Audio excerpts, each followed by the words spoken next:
Wait, kamar mandi bentar. Yuk.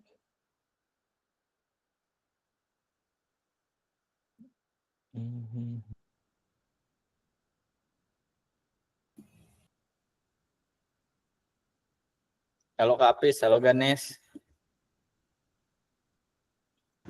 Yo, murni.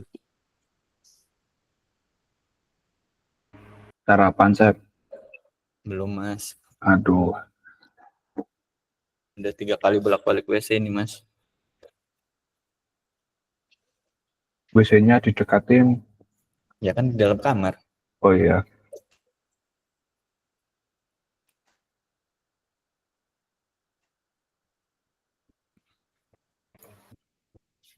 On cam Kak Hafiz.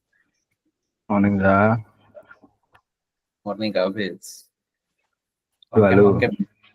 Halo. Sabar, Za. Sambil makan, Za.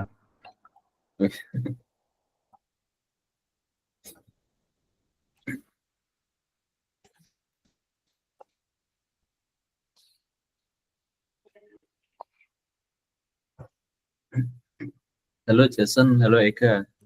On cam yuk, off cam.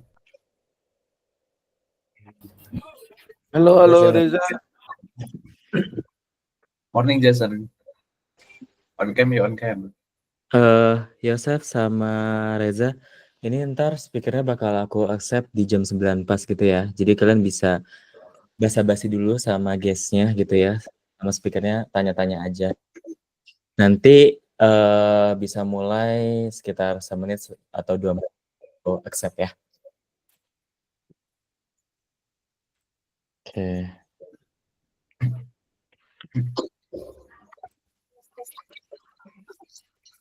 Morning Kak Vidi, morning Kak Furkon, morning Mr. Jing, morning Kak Kayla.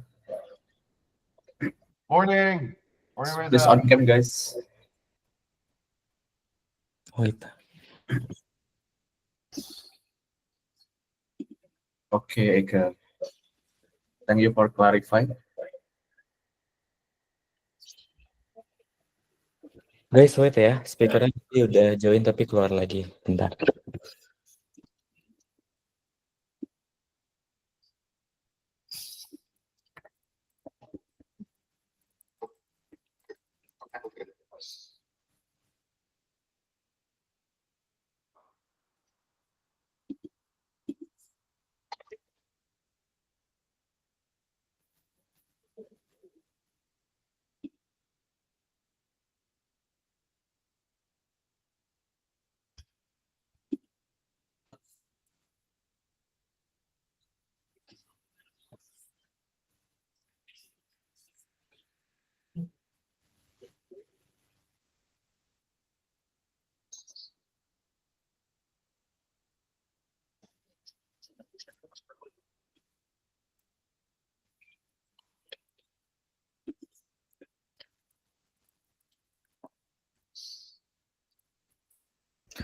Guys, speakernya lagi coba berusaha join lagi ya. In the meantime, committee host-nya boleh disapa teman-teman yang lain. Ini juga kelihatannya banyak yang belum on cam.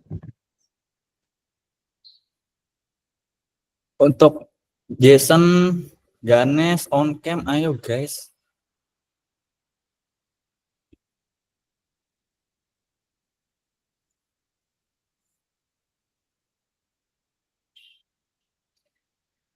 Yuk on cam.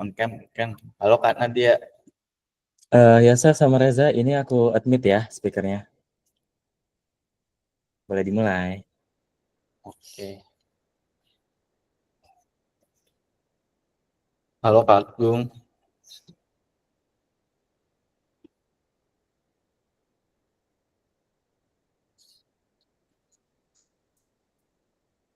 Oke. Hello everyone. Good morning.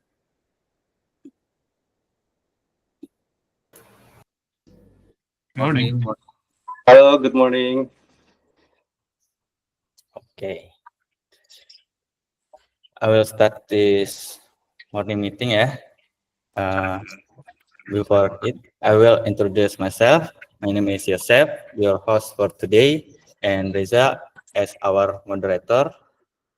Today, we have a very special guest with us, someone with an inspiring journey in the hospitality and property industry. Please give a warm welcome to Agung Juliarta as a CEO and founder of Puri Asia.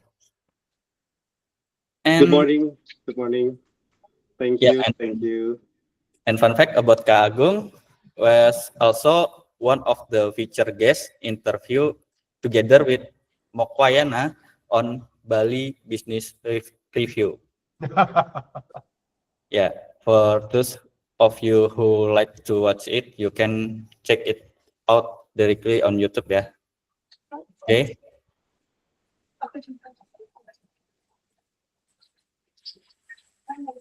Alright, Kak Agung, we can begin. Okay, thank you very much, Mr. Trinugroho. Good morning, everybody. Thank you very much again for the opportunity to share about my some experience in villa rental industry. So, okay, this is just few my journey. Actually, I'm not only working in this company. I also work in the several ones, but it's only like few months. But I really like this company because it's developed as much for tourism and villa rental industry. So I work in exotic property for almost 2 years, and also I'm moving to Maka Villa for pre-opening team. And then I start my entrepreneurs in 2009. So basically, since 2009, I'm already love to develop travel agency because I like to meet people, I like discover destination, and also I like to share to anyone who come to Bali. So that's about my little experience journey. And next. Okay, thank you, Kak Agung. Thank you Yeah. very much. That's was really inspiring and meaningful. Yeah, for the inspiring journey. Now, I would like to ask you a few short questions. The first question is, when Puri Asia expanded beyond Bali to destination like Phuket or Sri Lanka, what is the biggest challenge in understanding the local market and culture? Okay, thank you, Tri, for the questions. So in the beginning, I'm focused in Bali, to be honest. I started welcoming people since 2009, but not too much. But I'm really focused in this career in 2013. So in 2013, I'm starting to develop my business in Bali. So I'm starting to share destination like Seminyak, Canggu, Uluwatu, Candidasa, Pemutaran, and all the area in Bali with the unique selling point. So the background I opened the other market is because most of my clients, they are coming to Bali repeatedly and they think to try some other destination. So I'm starting to looking destination which is similar like Bali. So finally, I think Phuket and in Thailand, we have Phuket, Koh Samui, and Krabi is quite similar like Bali. So I'm traveling quite often to Thailand and see the property, and then finally I am open the market. So, you know, from the client who looking at Bali, and then finally I also refer if they're looking at Thailand for the next vacation, they can book for the Thailand. And then also in Sri Lanka. Sri Lanka is very unique because it's tropical, and then most of European people, they really like to go to Sri Lanka. So to be honest, I never been to Sri Lanka, but I hiring a staff, local Sri Lanka. I asked them to come to Bali. I trained them, and then they starting working in Sri Lanka. So basically, during this digital digital era, we can open destination. We can work anywhere, any for any market, not only in Bali where we live, but also in other area.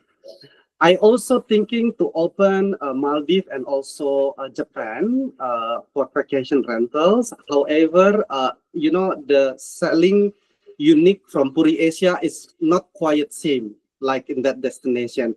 Maldives is quite expensive, and also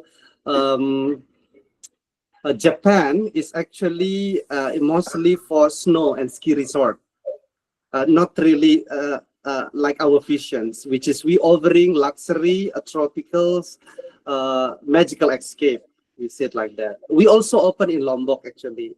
We sell several places in Lombok. And about for the local challenge, yeah, this is very challenging because every destination has a different unique, especially to handling people. But in Bali, because I'm from Bali, and it's easy for me, to develop and then build a business in Bali. But in Thailand and also Sri Lanka, most of the time I'm using a DMC, like destination management company, who handling the trip, the excursion, something like that. But for the accommodation, they should book through us. But for Sri Lanka, because the salary is quite low, then I can hiring few people to handling this, like Bali.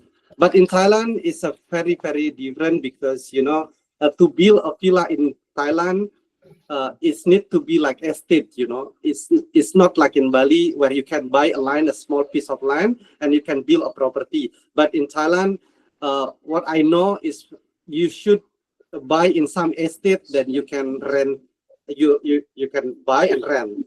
And also, the people who work in the villa is also different. Like in Bali, you can hiring like 10 people as a security, manager, housekeeping, butler. But in Thailand, sometimes the manager can work as a butler, the drivers, because they are very minimum of people, and the salary is quite high, like mostly double or triple comparing with Bali. Okay. Oh, that's very well insight from Kak Agung. You mentioned challenge in understanding the local market and culture. Yeah. And I will to continue the next question. How do you build strong and trusting relationship with property owners so they feel comfortable working together for the long term? Okay, thank you so much, because I almost running this business for more than 15 years. One of I always hold that the trust you should harness. It's like, this business or Bali is very small. Sometimes you not realize that you meet somebody that talk about you. So if you do something bad, it's very fast. People will talk about you and people will not trust you anymore. So first, you should really build a good relation with everybody, especially like owners. Maybe you cannot build 100% trust to the customer, right? Because their expectations sometimes different. They really want to have a very high expectation, luxury stuff, blah blah blah. But with owner, they can sometimes understanding. But again, even owner, even customer, you should stay gentle. If there is any problem, you should face. You should go and then see and then show that you really want to solve it. But if you only wish to solve the problem only by the phone, by coordinating with the people to solve that problem, that's actually not really effective. So if it's possible, when you are in Bali especially, then you should meet with them and solve the problem. That's how you build the trust. And the other thing is, Bali actually is really negotiable. When you are dealing with the owner, with dealing with the partner, as long as you show the harness, the example like the payment. If the term and condition you should pay, if you have some facing some difficulties, maybe you can also like, can you give me some, more times because we need to settle this and this and that, and you should effort to settle it, So make it very clear communication because that is very important to do the long relation. So in my cases, I always available anytime. Like even the owner want to call me, if the customer want to call me, I try to available anytime. But again, if I cannot, I can say excuse because I'm still do. Then my colleagues will help or my staff will help. And also, yeah, first you should honest. That's actually very important things if you want to build not only in the business but also in a family situation, a friendship, Thank you. That's a very valuable advice, ya, Kak. Boleh Yes, very yes, because yeah, but word is very small, If you do something like in real estate, I believe somebody will also meet you suddenly in the real estate business, Very, very, very. We said word is big, but also word is small, Like everybody know each others. just building trust and communication Yes. is really the foundation of long-term success, ya. Yeah, that's right. And speaking of long-term success, it's not easy to stay in relevant, fast-changing industry. So my last question for you is, in highly competitive industry, what strategies have kept Puri Asia relevant and attractive to guests? Okay. We always in Puri Asia, we always trying to be unique. We are adjusting to the market. We have vision and mission, but we always like try to adjust in the market. For the example, some people they are because our main business in the beginning is as a travel agent, which is if people see it like the OTA is our competitor, yes, it's our competitor, but it's also not, because we have some unique selling point.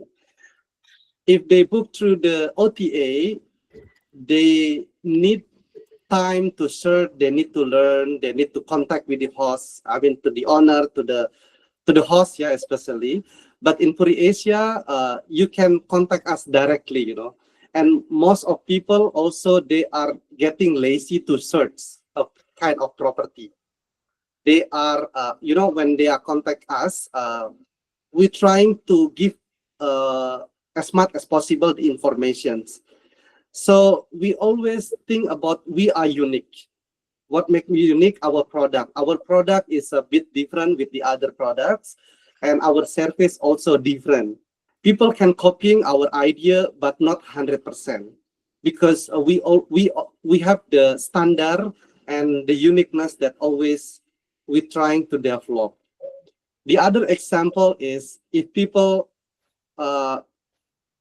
some company, they offering like 10% commission, 20% commission, 30% commission to make some relation. In Puri Asia, we are open for everybody. So we never like, if you offer me this presentation, you work with me. No. In Puri Asia, we're trying to work, we develop, okay, starting littles, and then once they trust, we sending a lot of guests, then they will, okay, I consider Puri Asia one of the biggest, villa rental player in Bali. Then we make it a more serious business. So in the beginning, we always to open to everyone to work with us, Like if I meet with somebody, you have this business, okay, let's work together. So that's how we build our strategies. We're trying to people talk about Puri Asia, starting searching, starting posting, then everyone will talk. Then I believe if they are put in their mind, and we will grow and grow and grow. We focus on goal, and also, of course, if you want to achieve the goals, you need to build your relation and also marketing strategy. Yes. Okay, that's a fantastic strategy, ya, Kak. Thank you for sharing that with us. Okay, now let's open the floor for the question from the team. If you have a question for Kak Agung, please feel free to raise your hand. Okay, Kak Furkon. Okay. Good morning, Kak Agung. Good morning.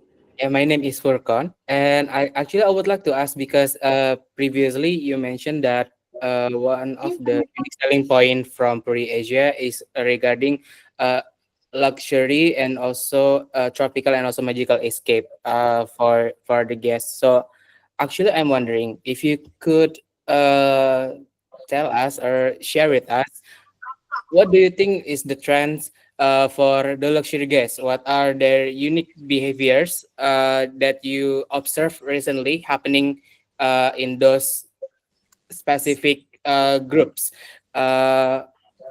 So yes, that's basically my question. Okay. Kak. Yeah. Thank you, Mr. Furkon. You know, I saw that there are many type of guests, right? There is a budget, middle up, luxury, and etc. But in Puri Asia, we focus to find someone who really want to experience luxuries. But of course, not a lot. You know, if you are in the low market, you will get 1,000 customers who will go to your company and ask about your product because they can afford. But in some luxury one, not many. But for the example, yeah, the simple example is like the iPhone and the others. You know, the iPhone and the Android. The iPhone and other brands. Yeah. The iPhone is mostly like luxury. People can afford. People want to have luxury because they know the brand. You know, many people try, and then people talk word to mouth. And the other company, phone company, they not find in the luxury segment. So, in my opinions, like there's always the segment. There is always the segment. There is always the market. But we need to understand we are looking the luxury ones, of course, the market will not the big like the small one, right? That's how in Puri Asia, even our booking is not a lot like in the middle, in low budget, but we still keep our visions because once you get the business, you can cover the cost months, for the example. Because the luxury mostly is a luxury industry mostly is a very simple and easy guess. What I'm experienced is because they're not demanding. You know, when they are paying a lot of money, most of the product will offer a good service. For the example, like maybe we can say like Marriott Group, it's a quite big brand.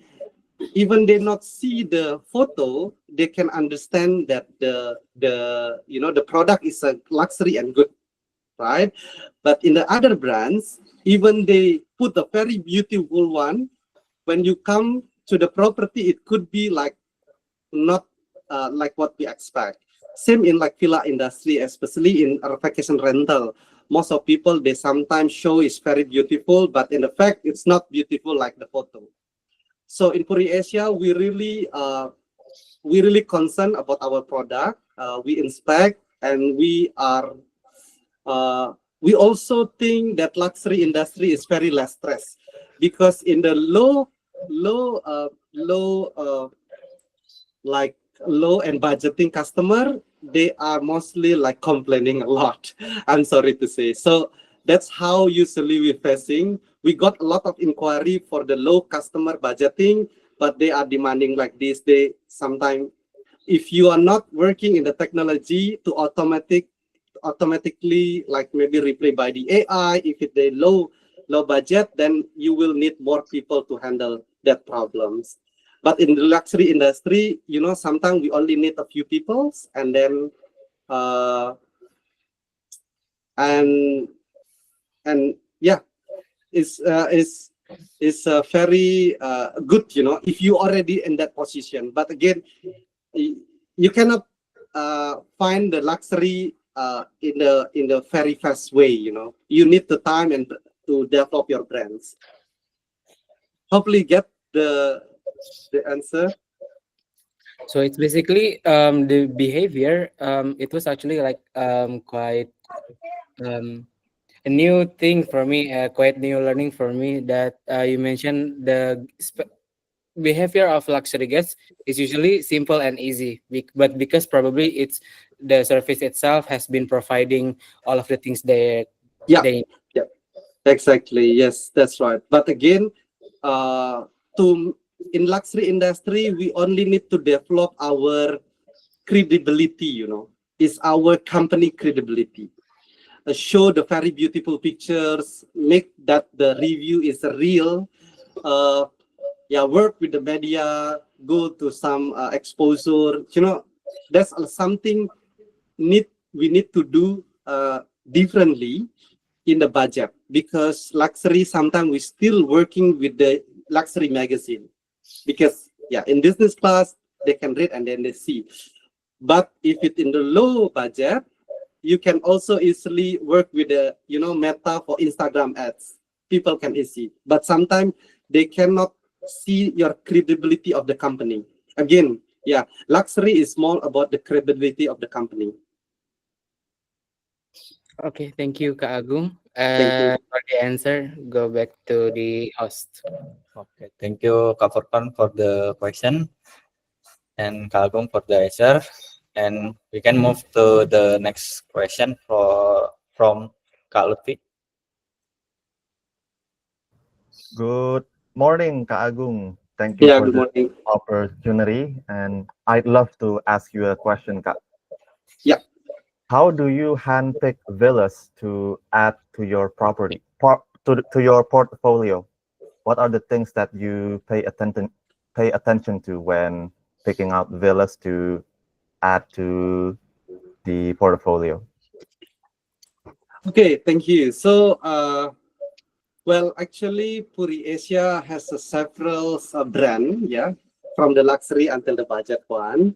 So if I meet with somebody like partner or villa owner or villa management company, if they want work with us, so we should understanding and see the product first. If they match with the Puri Asia collection, then we will put them in our website and distribute to our marketing channels. So if it in Puri Asia, at least we have a certain size of property, like it need to be a big, huge pool, it need to be ensuite bathroom, it need to be full of service. Yeah, we not in Puri Asia, we're not offering like cleaning service, but we offering like full service, like in hotel 5-star. There is a butler, there is a chef, there is a security, there is a housekeeping, engineering. They have need to be electric, you know, backup and something else. If it that fit, then we put in our portfolio. But if it not fit, then it's gonna be goes to our other brands. So we have Villa Bali Holidays website that is mostly for budget. And also we have another brand, it's called Beach Bali Villas. It goes for the beach house villas. So we cannot only stick with the one business models, because, you know, the market is wide, the product is very wide. So that's why we have to classify. But if we put everything together, I don't believe that people will trust with your quality, because like when you go to the website, like everything is there, you know, and then they confusing. So if you seems like, you know, I heard again about you know, the example like phone shop, the beauty I mean the luxury phone shop, they make it a very good, you know, setting in the mall with the aircon, you know, then the people trust and they buy. But you know, in the low cost phone, sometimes they should not put the aircon in that place, because when the people will afraid to go inside, you know. So in the certain places like in maybe in Gianyar, in Klungkung, in Karangasem, which is very not high, what is that called, a high market. Most of the phone shop, they open the shop with make it very simple and try like people can come and it's look like very cheap, Seems like in the villa. If your villa is a cheap, so don't show it's a luxury because people will be confusing and people will afraid to buy. So if the price is affordable and cheap, make it real and then it's look like that seems like what the price. So that's how you need to learning branding. Yeah. Hopefully you get the point. Yeah. So for Puri Asia, it needs to be big, huge pool, full service. Yes. And if not, then it can be put in other brands to target the other markets. Yeah. So most of the time, I always work with everybody. How we build. So like sometimes, Puri Asia is very good. The villa is very big. I don't have that kind of villa, but I said, hey, we have another brand, so you can work with the other brands. Okay. So actually, still we can work with you. So we can still build a relation because we never know. Maybe if you have a more business, you have more money or you more investment, then finally you will build a big villa. Then you can starting working with us again in the Puri Asia website. Okay. Thank you very much for the answer, Kak. It was crystal clear. Yeah. Thank you. You're welcome. Okay, thank you, Kalfi, for the question and Kak Agung for the answer. But that's our last question for today. So we will be closing the session here. If you are available, please feel free to join to the next session. But if you have other plan, feel free to leave. And thank you again for your time and insight. Yeah, it's very insightful for inspiring us today. You're most welcome. Thank you. Hello. Oh, Pa Agung, just out of curiosity, did you work with Will and Marcus at Exotic? Because I saw that you guys had the same trajectory, Exotic and then Masa. Sorry. Hi, Hi, how's it going? Hey, nice to meet you. With Will and Marcus at Exotic and at Masa? Yeah. I don't know Will, but I heard Marcus before. But I left Exotic is in 2012. Yeah. Which is I work directly with Dominic Gallman, if you know. Oh yeah. Dominic is one of my interviewees for the next episode. Yeah, so I'm very lucky because in 2008 actually I worked for Exotic Villa Management Company. Guy? With Guy? Yes. He's also in Guy Nelson also my general manager in Macau. That's why he inviting me. Oh, Guy went to work in Masa. Okay. Yeah, so I work with Guy and I think the CEO it's like David or I don't know, but it's unfortunately Exotic Villa Services is collapsed in 2008. Yeah. So I should be they asked me I should going to Exotic Real Estate handling the vacation rentals. Yeah. Yes. I remember that. So a little bit of background history for everybody here. Back in about 2008 at Exotic, I was actually at Exotic too. In the Jibron I think if I'm not wrong, it's a Legend Cliff. Legend Cliff. That was one of the objects I think we listed.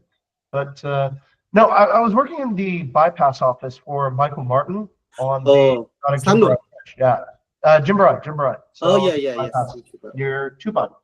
But for those of you that are here today, back in the day, Exotic was one of the largest real estate agencies, and they were like a giant. They did everything. They did real estate sales, they did rentals, and there was one gentleman, Guy. Guy was, I forgot whether he was Australian or American, but he had an office in the central parking area of Kuta, and he was very ambitious. He started a gigantic, basically Airbnb at the time, right? He collected all the villas together to put on a single website and try to market them. So yeah, that was one of the first pioneers in doing Yes, the work. Yeah. time flies very fast. Yeah, and I guess we come from the same source. Yeah. Okay, great. Awesome. Okay. Thank you. Thank you. Yeah, Coming in. nice to meet you. Hopefully we meet you in the rail. For sure, Yeah. for sure. Okay. My All office is on Ubud, so please, if you come, if you pass the Ubud, you can come to any time. It's just next to Bali Zoo. Okay, cool. Yeah. We'll do. Okay, thank you so much. Okay, everybody. Okay. Thank you. See All you right. again. Bye. Oh, fun fact. What, did he put Agung leave? Okay. I was gonna tell Agung this. How's it going, everyone? Good morning. Good morning. Right here in the Bali office in 2025, August. I was good. Okay, Agung already left. I was going to tell him this, but I started wincing every time he used the word luxury, luxury, luxury. Here, why doesn't somebody chat GPT this? Okay, so let's have somebody do some research.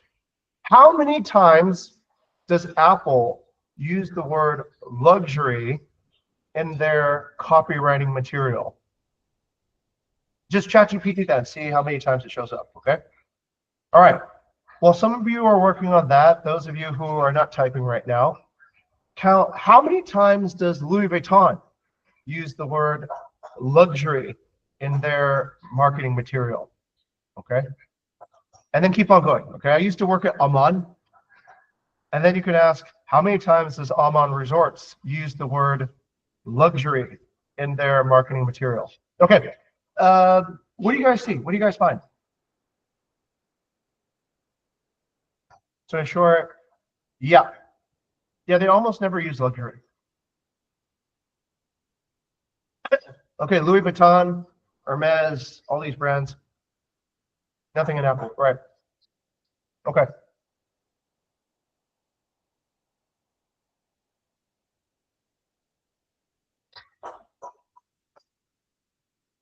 None. Yeah, pretty funny, right?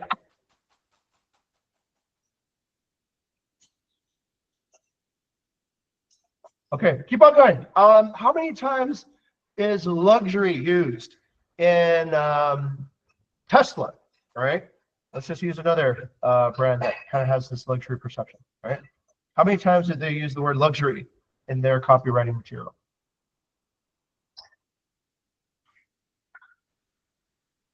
Okay, so one of the things, and this is a fun topic, right? I had this super long conversation with this lady last night about this, and we were talking about luxury. And if you actually go back to the foundations of all the luxury brands, you'll find that none of the founders really thought that what they were doing was luxurious.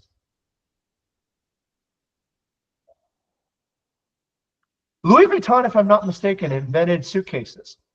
And suitcases were valuable because people who travel, who were rich at the time, of course, needed a place to put their suits, right?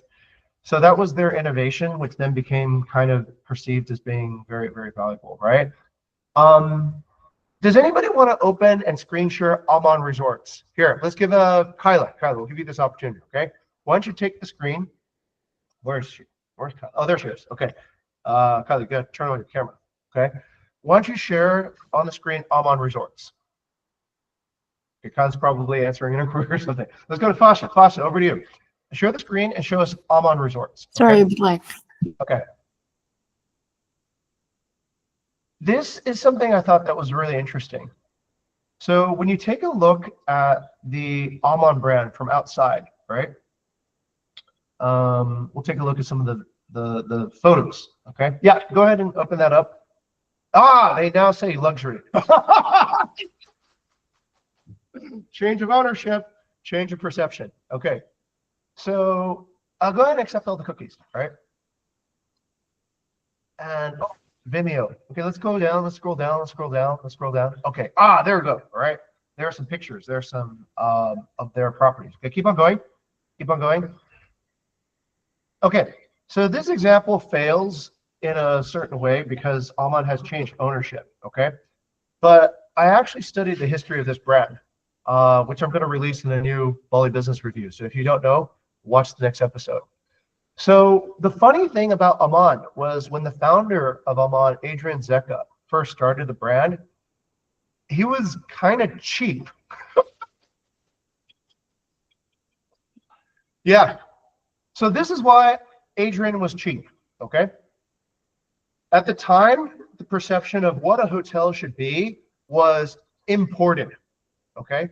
Whatever you're doing, you should import. You should import your furniture. You should import your staff. You should import your food and beverage. You should import everything because that's what luxury was seen as. So Adrian said, that's stupid. That's not what I'm going to do. I'm going to use local, okay? So he used local materials. He used local staff. At Aman, generally, they don't have that many expat staff. It's all locals, right? They recruit from the villages. They recruit from people around. They don't hire too many people from outside that immediate geography.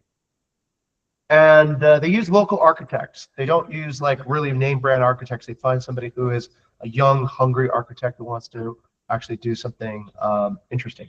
Yeah. Hotel Mumbai and these like Oberoi, these are from the previous generation, right? Those are like the grandiose big palaces and lots of imported material, Italian marble, you know, French linens, English silver. Those are like the traditional direction. So Aman challenged that. Aman challenged that perception. Strangely enough, now, like, you know, 2-3 decades later, now people look at this and they think this is luxury, which I thought was funny because the original intention was not to be luxury at all. The original intention was to be rebellious. The original intention was to be confident in your own scrappiness, which I thought was pretty beautiful, okay? So the way I see it, and this was revealed to me one time when I worked for a very wealthy boss.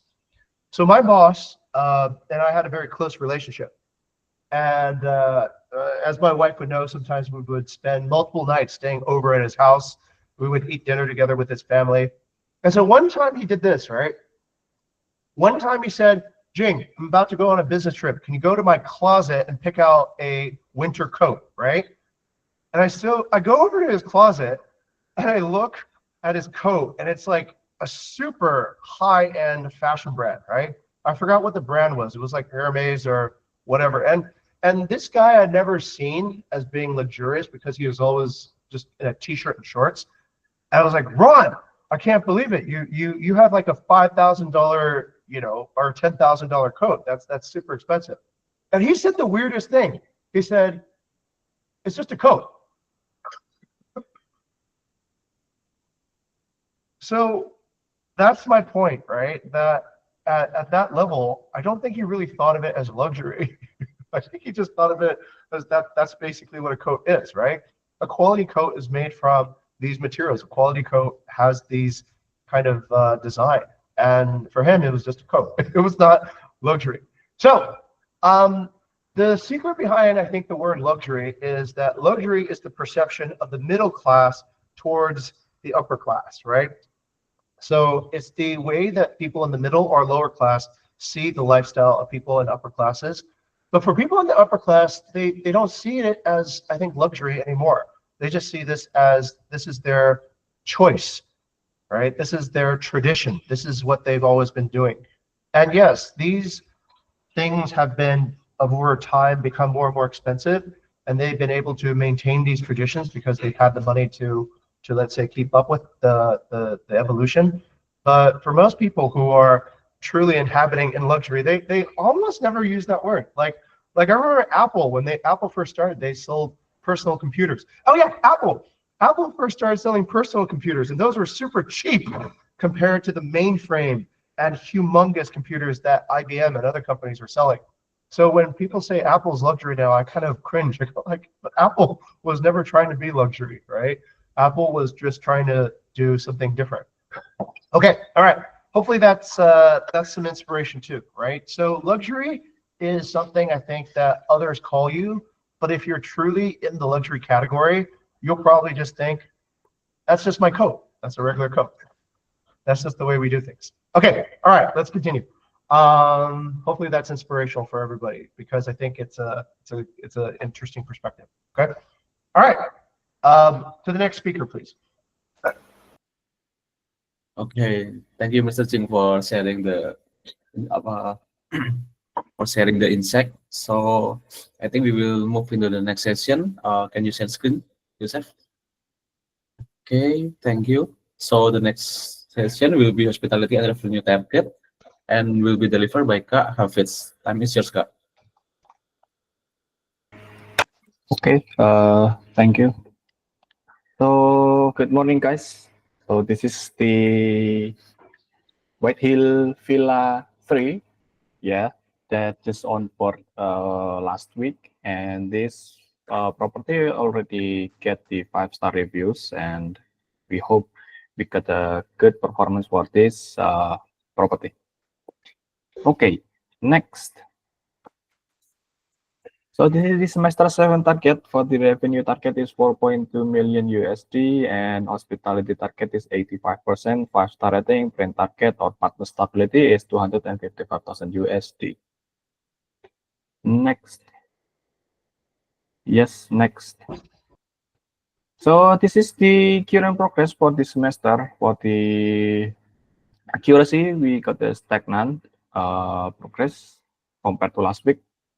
Next. Sorry.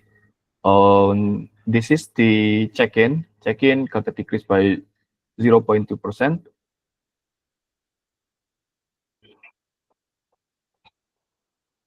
Cleanliness got a decrease as well by 0.1%. Communication stagnant compared to the last week. Next. Location got a quite huge decrease this week by 0.4%. And the value got a decrease by 0.4% as well. So what about the overall rating this week?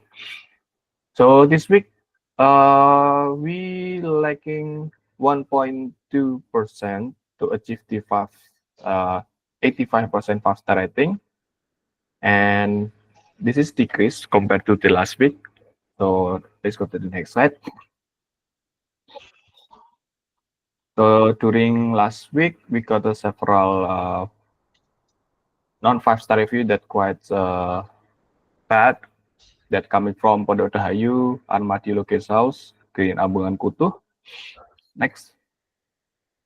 Shishel, Pingin Saan and Moon Villas, and the Pandawa Bali.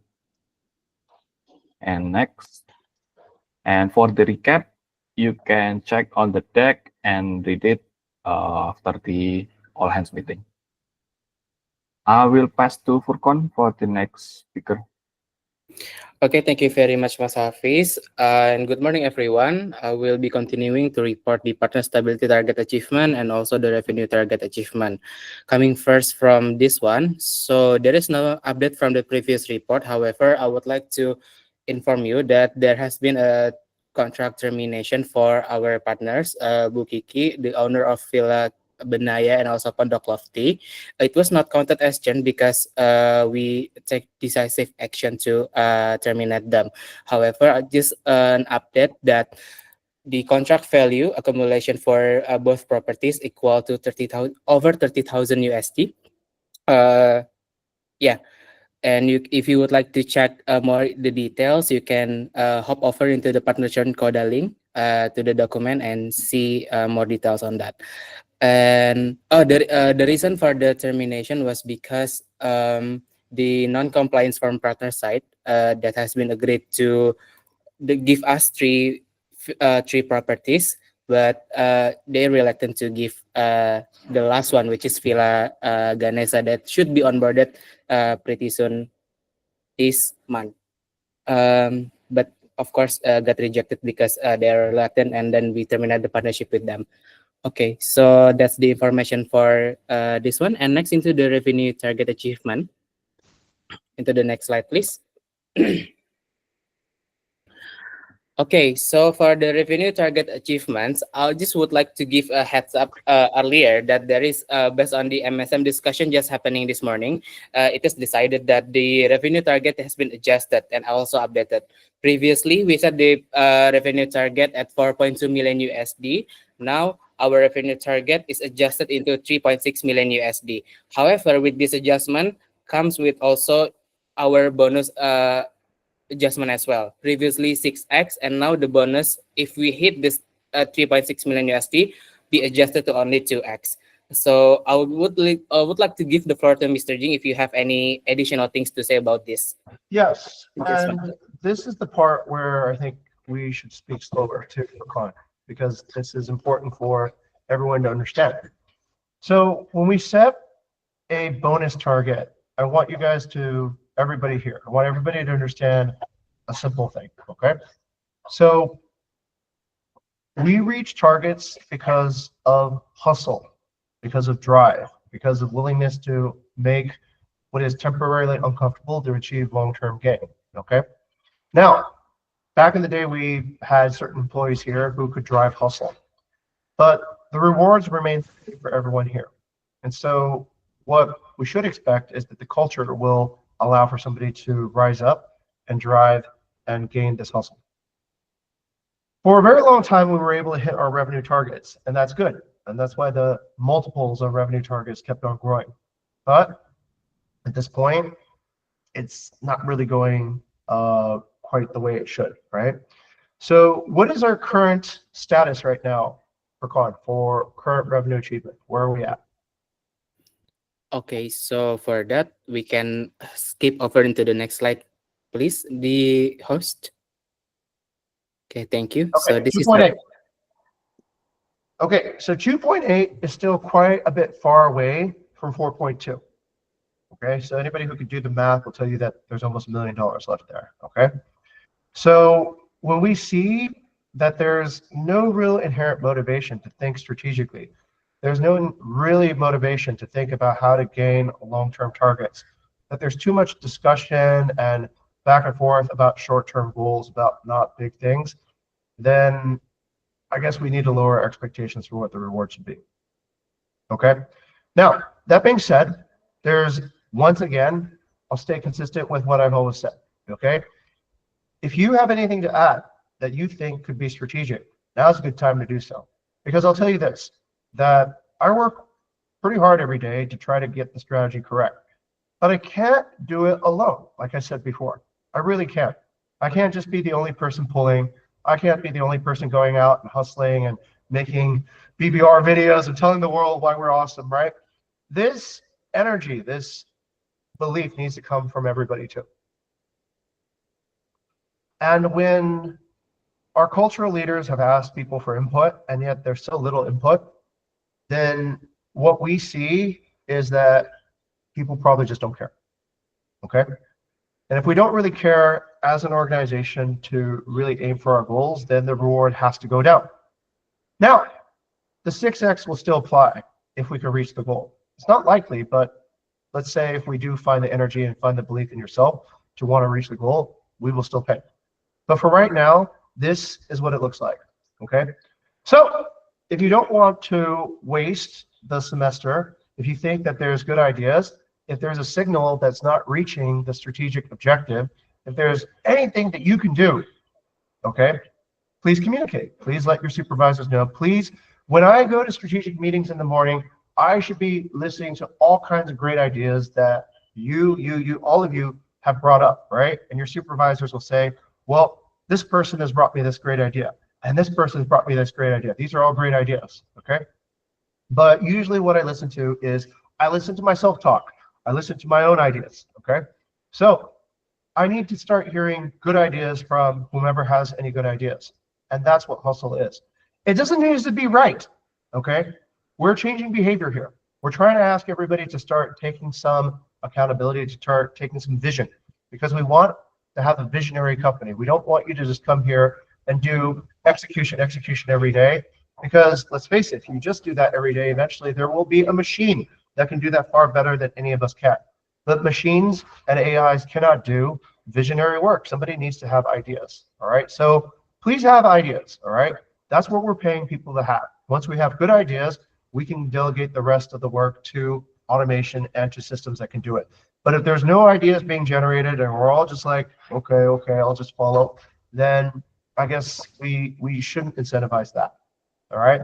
So take a moment to reflect what's happening. This isn't over yet. There's still time, okay?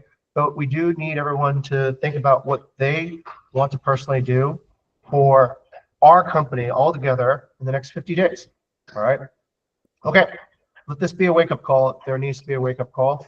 If not, then this is the consequence. All right, Furkan, I think I clarified it enough. I think we've been talking about this as a company hundreds of times, so it's just time to actually really take personal fulfillment and submit any idea, okay? Any idea.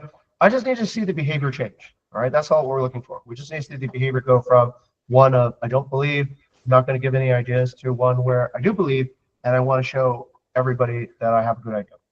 Okay, that's it. And maybe I'll change my mind about the bonus multiple later if we see the correct behavior. Okay, that's it. Let's continue. Thank you very much, Mr. Jing, and over to Reza as the moderator. Okay, thank you for bringing the update, Kak. So the next will be company team target and achievement, and will be delivered by Kak Furkan also. Time is yours, Kak. Okay, thank you very much, Reza. So with the adjusted revenue target for this semester, it means also there is adjustment for our monthly target breakdowns. It includes starting from the August. Yes, Oh, sir. I have a suggestion. Okay. I would suggest, as a more tangible thing that everyone can do, is try to reach this target sooner rather than later. Yes. Because then we can upgrade the multiple, right? So if we can reach this target sooner rather than later, then we can upgrade the target, we can upgrade the multiple. Okay, that's it. Yeah. Thanks. Thank you very much for the input, Mr. Jing. Yes, and that's also the notes for everyone here. The adjusted target doesn't mean we can slow down. No, it actually needs us for even more fire to achieve the target even sooner, like what Mr. Jing has mentioned. Because as Bella insights given to me, we still haven't recovered from the first week of August, and we need to recover some from it. So it's not a time for rest. It's still time to thrive and also fight. Okay, so the achievement so far, currently we are at 72.28% from the adjusted target for the August at 536,000 USD. And for the hospitality rating, we are currently around 95% from the target at 84%. Our brand target still intact at 100%. No offboarding counted as churn yet up until this point. On starting revenue target for September, we are starting to climb at 39.92%, around 169,000 USD. So what are our opportunities for this month? We managed to have 57% occupancy, 5% expired dates, 4% maintenance, and also 2% owner usage. We have 31% nights available to sell to achieve the target. So that is quite a breakdown for me. Thank you very much, Reza. Back to you. Okay, thank you, Kak Furkan. So we can move to weekly mission inspiration. But before we continue, I'd like to inform that our all-hands session will be extended around 15 minutes. So, okay, thank you. So we can move on into the weekly mission inspiration. The first one is from inspiring hospitality industry through technological innovation, and will be delivered by Kak Viti. Time is yours, Kak Viti. Okay, thank you very much, everyone. So I will do a demo for everyone here.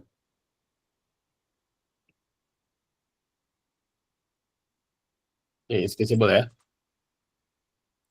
Okay, so we had an issue previously where inspection results provided in newsletter was not responded or maybe not followed up by partner. So we had this idea to have integration of communication between Sophia and Thea. such that the main goal is, upon inspection, Sophia will inform Thea to forward the result of the inspection so that the owner will notice that there's an inspection. So with this, there are also several other features. So let's just start with the demo. For example, here, yesterday, first, if Thea does detect that there is a request for inspection from partner, Thea will escalate to Sophia to do an inspection. Sophia, because of its heuristic nature in forming the inspection list, will try to raise the inspection escalation 1 day before the requested date of inspection.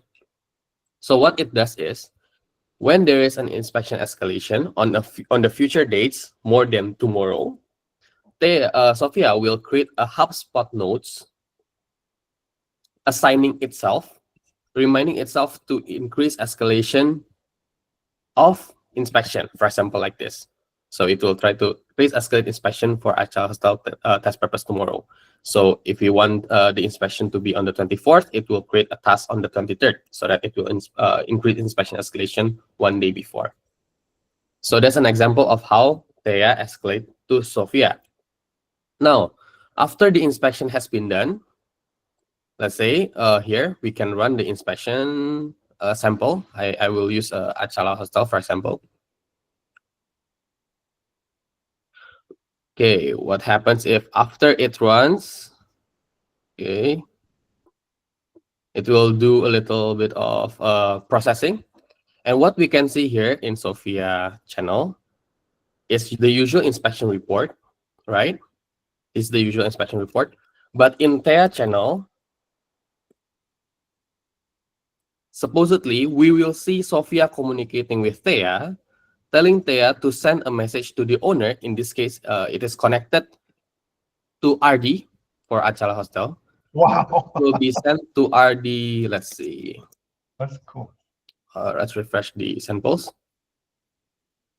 Okay, so it says here that I use a sample data, but here 959.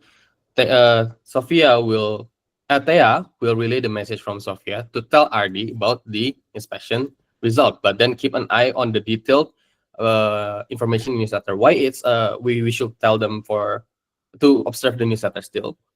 First, it's culture, but also the detail of the liability of what goes to the owner and what goes to us will be explained in detail in the newsletter. That's amazing. So here we can see this architecture for the HubSpot task is actually already available to be used by other AI agents as well. But we'll start with Sophia as a start. So that's how the flow goes, yeah. So from Thea to Sophia, Sophia to Thea. But you guys can also start requesting to Sophia on a specific date, and it will do the same thing that it does with Thea. So, and also for with Thea, we can also now, like, let's say usually to reply to HubSpot notes, this is by RD, yeah. I collaborated with RD on the Thea side. Usually we will mention Thea like this, right? And then Thea will try to find the contact from the thread itself. But now Thea, you give them some information. Right now we still use property ID because it's for proof of concept purposes. We can tell Thea to send a notes to PR something like that. So it will directly search for the relevant contact in HubSpot and send a message to samples. So it's a clear communication. So hopefully the integration between AIs will continue in the future. Sick as fuck. Wow. So yeah, that's it. And also I think there's also a proof of concept where a message that was sent by Thea through Sophia through Thea has raised some conversations about inspection like 2 days ago, 3 days ago, if I'm not mistaken. So that's good. Wait, Okay, Vinny, does that, in layman's terms, that means our AIs are talking to our AIs now? Yes, correct, sir. So AI are talking to AI. The current limitation is that if you notice, the response by the AI is not tagging the other AI, because if we tag, then there will be infinite loop. So we have to handle that so that they will terminate conversation at some point if it's not needed. But yeah, that's the idea. They are okay. Could you just say that exact thing again and let me record it? I'm going to put it on the next PVR. Just tell me the same thing again. Yeah. Okay, so the idea is the AI connecting to other AI. If we see right now, the response does not mention the AI itself because it will infinitely loop conversation right now. So we'll have to handle instances where there's no answer needed so that the AI won't loop over conversation. I think it happened Of course. before. So Okay, thanks. Yeah. Okay, excellent. Okay, thank you, Kak Vidi, for bringing the update for Thea and Sophia. Okay, so we can move into the next, which is promotion. There's quite a lot. First one is from Kak Agani. Time is yours, Kak Agani. Okay, thank you, Reza. Good morning, everyone. So today, I'd like to announce that Yosef is promoted on next LPT level, which is sub-supervision, because Yosef has shown the Yes. high productivity level and also the many things has been done by Yosef, and now it's time to elevate to the next level for Yosef. So Yosef probably will sub-supervise on the Gaia, yeah? Okay, Yosef? Okay, that's it. Okay, thank you, Kak Gani, and congrats to Yosef. And the next one will be delivered by Kak Furkon. Time is yours, Kak. Okay, thank you very much, Reza. So I would like to announce the promotion of Rama.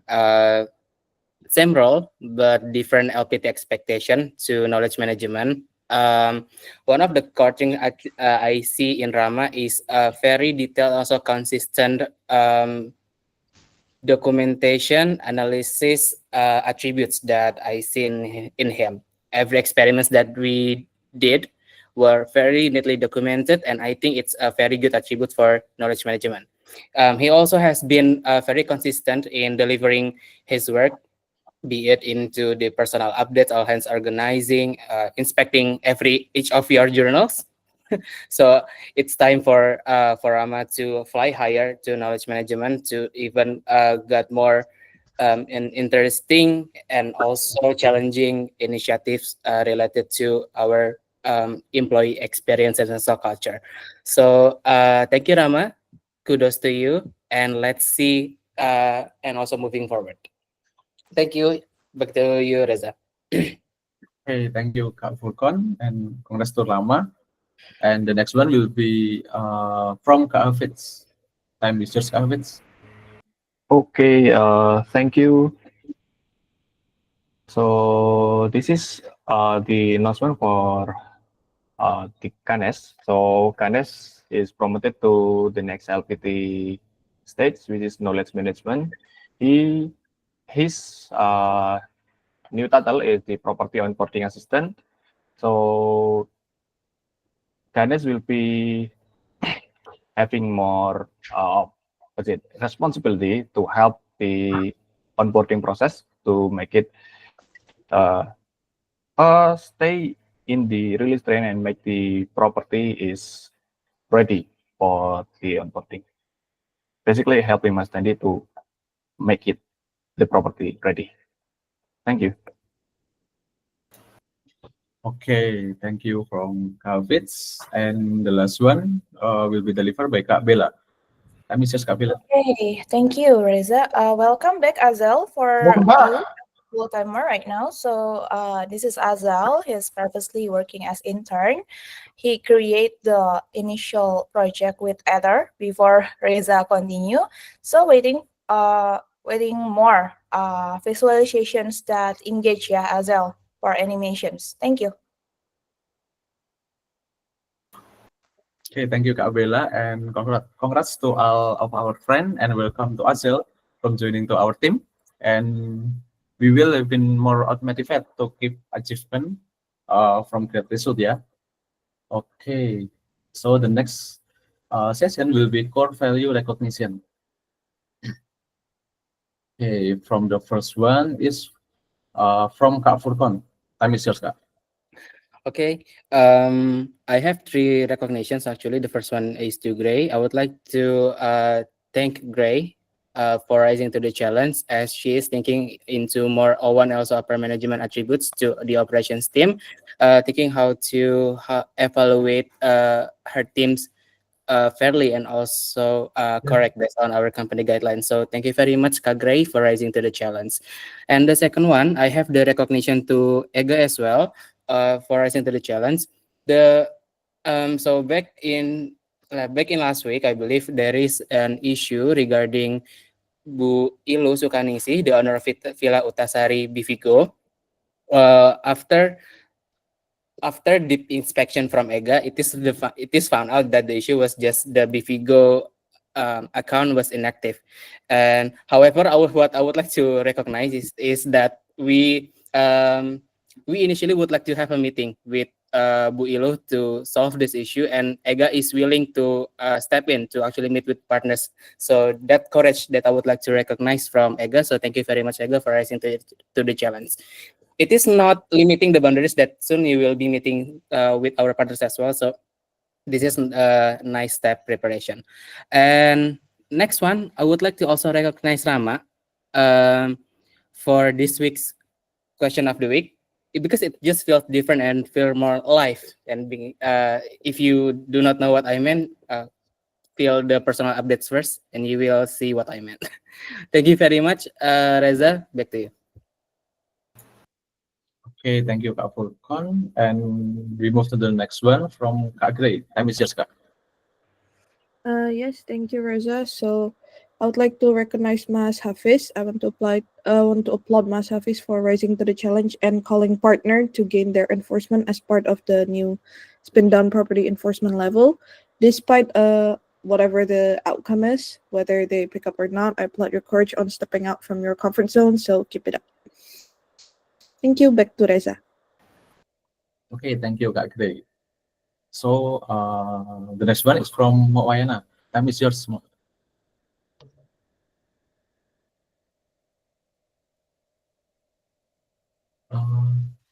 Okay, can you hear me? Yes.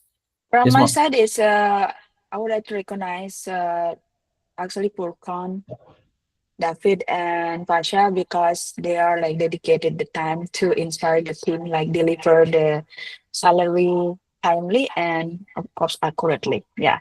Thank you so much, guys. Inspire the light. Okay, thank you, Wayana. And then this is the last one from Kak Nadia. Time is yours, Kak.